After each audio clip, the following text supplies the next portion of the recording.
Miss? Thank you. I have a question about the news that came today from the UK.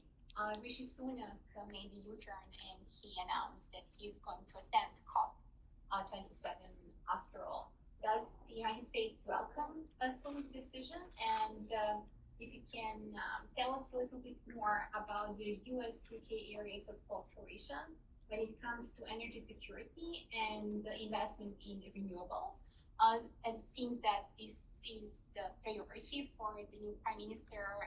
As he said today, there is no energy security without investing in renewables ahead of the summit.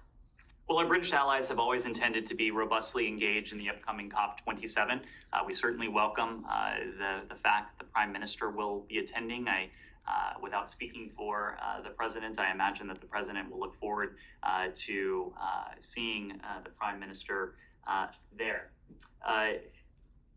Climate cooperation, climate ambition, climate adaptation is a priority in every single one of our bilateral relationships. And of course, there is no closer bilateral relationship we have than with our British allies. So of course, it stands to reason that we do cooperate very closely, both on climate with our British allies, but also on energy independence.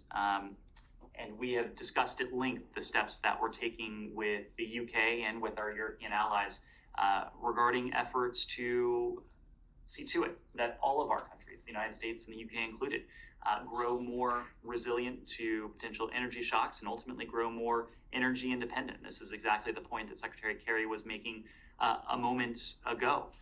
The instability owing to President Putin's unjustified and illegal war against Ukraine has served as a powerful reminder the world over, in Europe, in North America, across the world, of the need to transition away from fossil fuels, but certainly the need to transition away from dependence on foreign countries that don't share our interests.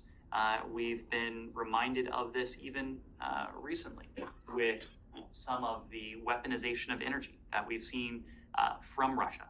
Europe has borne much of the brunt of this. It's why we focused many of our activities, both over the near term and over the longer term, on working with Europe to insulate against potential energy shocks. Over the nearer term, we've worked with partners around the world, including in the Indo-Pacific, Japan, for example, to surge supplies of LNG to Europe to help with capacity and with the needs over the coming months during the winter.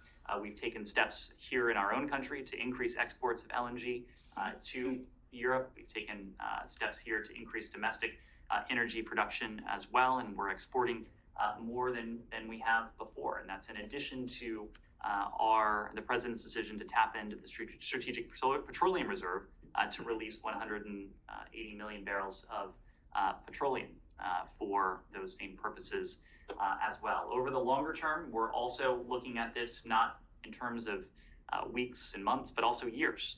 And in the case of Europe, President Biden and President von der Leyen in June of this past year established the US-EU Energy Task Force to focus on how we can align our policies, how we can align our respective approaches so that together we're taking steps that will, in the coming years, leave us far less vulnerable to the potential weaponization of energy, and how ultimately we can become far more independent from foreign sources of energy.